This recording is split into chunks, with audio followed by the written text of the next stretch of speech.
Zap Crypto. Tous les jours, toute l'actu crypto au même endroit.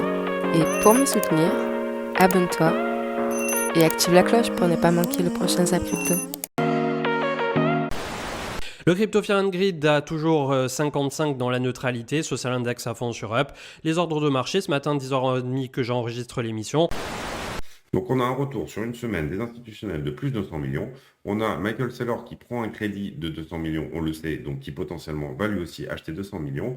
On a Terra Luna qui a promis d'acheter jusqu'à 3 milliards assez rapidement et qui a déjà acheté 250 millions de ces 3 milliards. Donc là, ça commence un petit peu à bouger au niveau des gros, quoi. Voilà, c'est ça que je veux vous expliquer. Là, on parle même pas de whales, on parle de fonds institutionnels, c'est vraiment... c'est encore autre chose, si vous voulez. On vient de sortir de notre zone de rechargement d'achat moyen terme entre les 618 et les 786. On a breaké le premier arrêt, on a clôturé au-dessus du premier arrêt une bougie en weekly. On attendra éventuellement une possible réintégration. On sera relativement vigilant, mais si ça arrive, il fallait absolument que je vous en parle.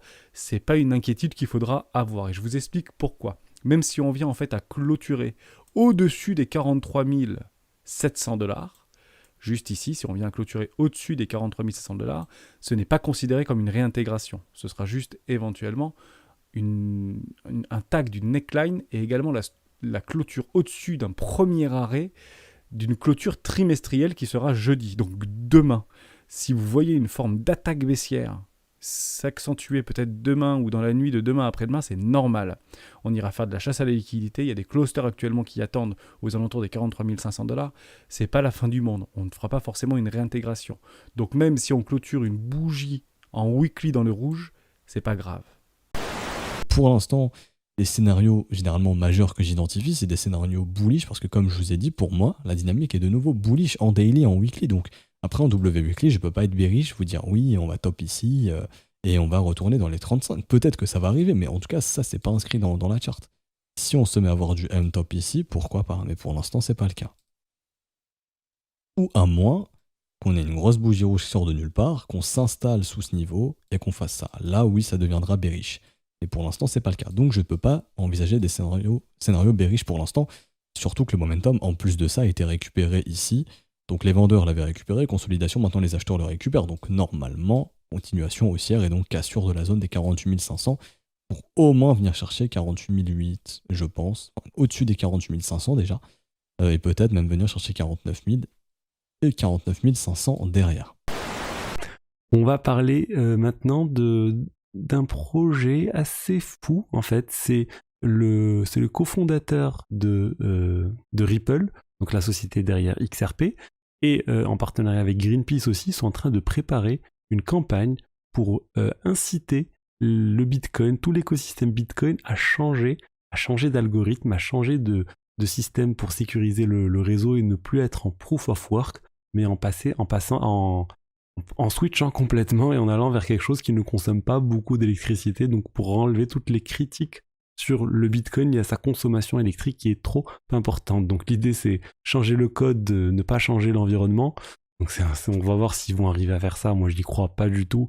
Ils vont lancer une campagne, enfin ils vont lancer plein de publicités un peu partout. Vraiment, ils vont faire du lobbying sur le sujet. Moi, je ne pense pas que ça va marcher. Les développeurs du Bitcoin sont très réticents à la moindre évolution, en fait. On a pu le voir plusieurs fois ces derniers temps. Dès qu'il y a des changements majeurs, il y a des refus et ça termine en fork. Rapidement, Ethereum, petite divergence avec le Bitcoin. Donc, on a vu que lui, Bitcoin récupère son momentum.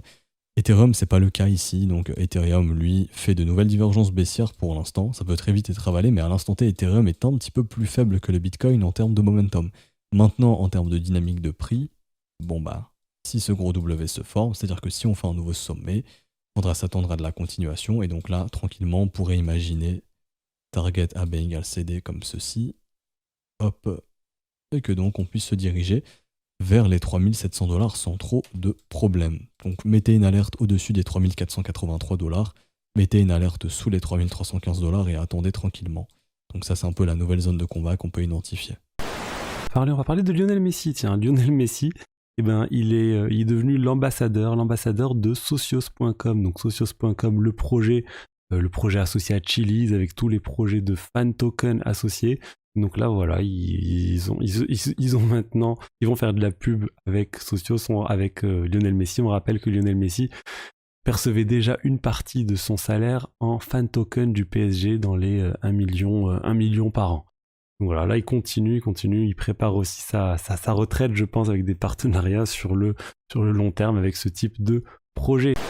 L'administration Biden prévoit 10 milliards de dollars de gains grâce à la taxation des crypto-monnaies. C'est énorme. Je pense pas qu'ils allaient pouvoir faire autant. 10 milliards, c'est fou. Je sais même pas à combien ils sont exactement en termes de taxes. Il me semble qu'ils sont à 20%, un truc comme ça. Entre 10 et 20%, ça doit dépendre ces professionnels et les particuliers. Mais imaginez en France qu'ils vont pouvoir récolter avec 30% d'impôts. Et encore là-bas, bon, c'est les États-Unis, donc c'est bien plus gros. Mais quand même, je pense que ça peut se compter en plusieurs milliards. Et moi, personnellement, je préfère qu'ils prennent plusieurs milliards tous les ans avec leurs impôts qu'ils viennent nous casser la régulation au niveau des cryptos. Et vous voyez là, encore très bon exemple, hein, l'administration Biden au niveau des États-Unis sont plutôt favorables envers l'essor de ce domaine des crypto-monnaies. Ils laissent faire et après ils régulent. Alors que la France, paf, on régule direct avec MiCA, avec l'interdiction des wallets, là, la transaction des wallets, c'est n'importe quoi. Alors c'est pas au niveau de la France, mais du coup c'est plutôt au niveau européen. Et en fait, on va casser, si vous voulez, on va empêcher le domaine de se développer, ce qui est complètement débile parce que du coup les États-Unis vont pouvoir se régaler par la suite. Énorme hack du côté du Ronin Network qui propulse Axie Infinity. Effectivement, 625 millions de dollars ont été dérobés en ETH et en USDC, principalement à travers le bridge. Donc clairement un des plus gros hacks, si ce n'est le gros hack qui a été jamais réalisé. Donc comme d'habitude, hein, on ne met jamais toutes ses billes dans le même panier. Alors, on repasse du côté de Bitcoin au niveau des ATH. Vous pouvez voir ATH là, de 2011 à 2013. Alors, des anciens ATH du coup. ATH 2011 à l'ATH 2013, on avait fait environ 3800%. On avait fait 2 fois moins, quasi 1500% en 2013-2017. Et là, du coup, vous voyez que si on prend juste 2 fois moins et on prend pareil 700%, et encore là, vous voyez, c'était 3800. Donc, 2 fois moins, c'était plutôt 38. Je suis nul en maths, ça fait 19, donc 1900%. Là, on a pris 1005. Et là, du coup, il a repris la moitié. On pourrait même mettre, je pense, 800, 900% facilement. Et vous voyez que lui, ça l'emmène à 171 000 $. Et moi, j'avais déjà calculé ça en mai 2021, si je m'en souviens bien, et j'ai été plutôt tombé sur un chiffre de 220 000, 230 000 $ pour la fin du bull run.